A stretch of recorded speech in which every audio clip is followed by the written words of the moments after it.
So, presentation was on leadership and management in sport. I've chosen to focus on Chelsea Football Club. So first I'm going to take you through the faulty processes that I've identified from researching them in the past.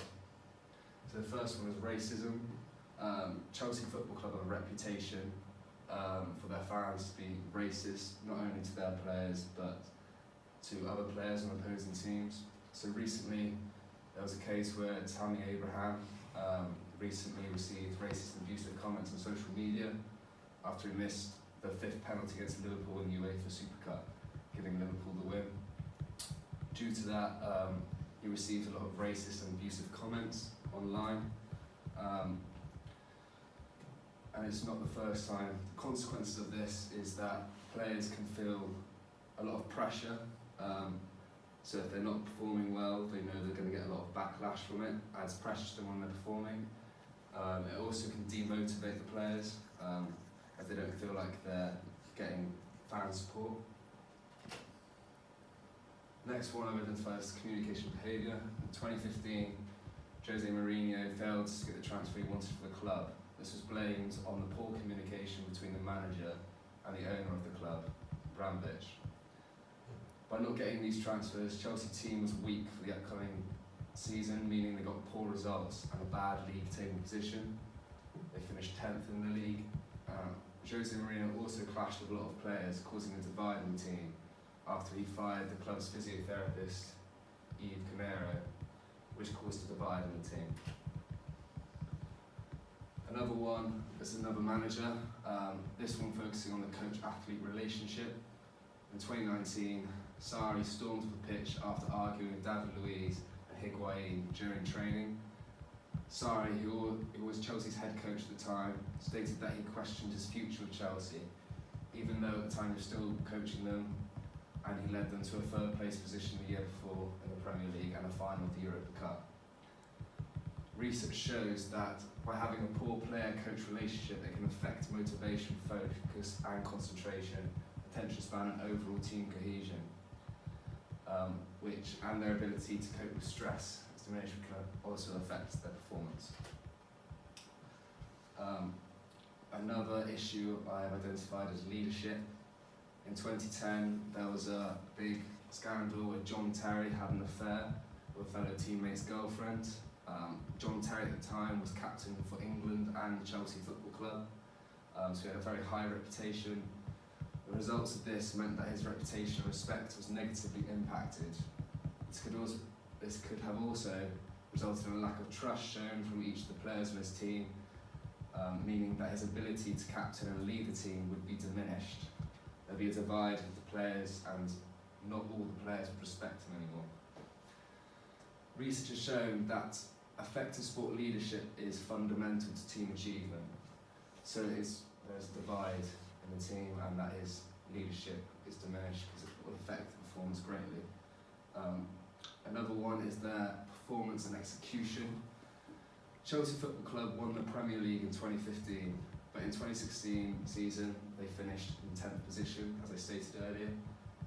There were multiple factors leading to this, for example, not getting their transfers, but the team didn't seem to be able to perform at the same level they did in the previous year, even though they had a similar team as they did when they won the league.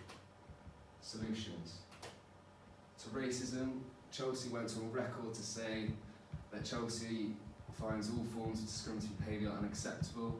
It has no place at the club where there is clear evidence of Chelsea season ticket holders or members involved in such behaviour, and they will take the strongest action possible against them. Chelsea have been trying to tackle this issue for a while.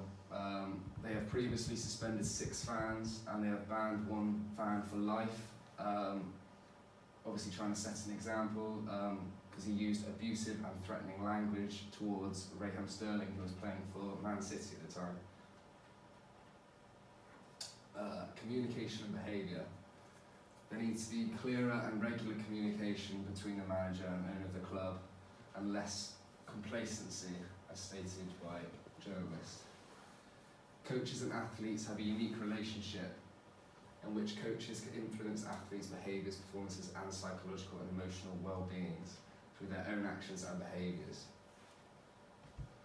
So yeah, to get the best results, they need to have a good coach and athlete relationship. So by firing Eve, the physiotherapist, there was a divide. Players didn't like it, therefore the relationship between coaches and athletes was tarnished, and that affected his ability to coach the team. There are multiple ways a coach can affect their athlete's performance and satisfaction, such as how he communicates when coaching, how trustworthy and approachable they are perceived to be. So to build up that coaching again after there was the divide, he could have shown more, he could have communicated with them better, shown that he was trustworthy and approachable, and try and build up the relationship again between the players.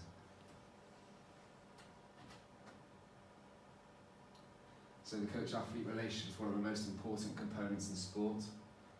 Having a good coach-athlete relationship helps develop a positive atmosphere which builds player satisfaction, increased motivation and overall success. Positive coach-athlete relationships also improves an athlete's mental toughness, training persistence and task focus. So getting a better coach-athlete relationship, the whole performance of the team will improve. Leadership.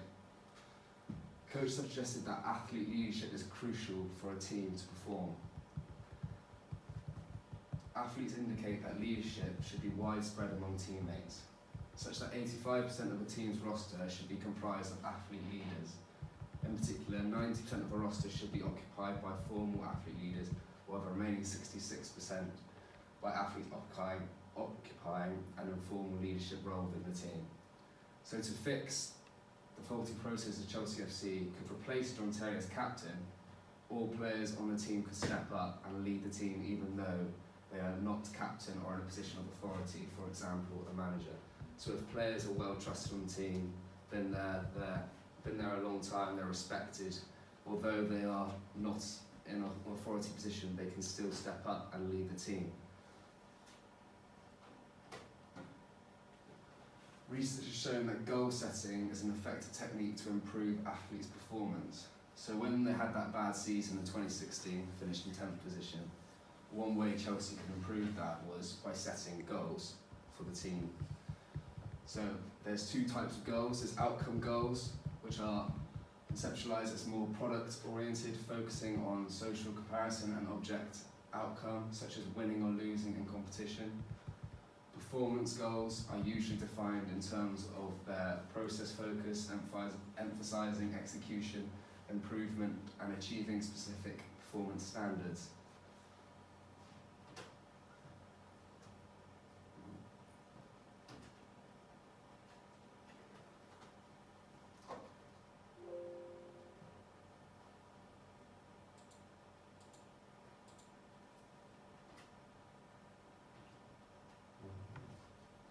Both performance and outcome goals are equally as effective, research shows.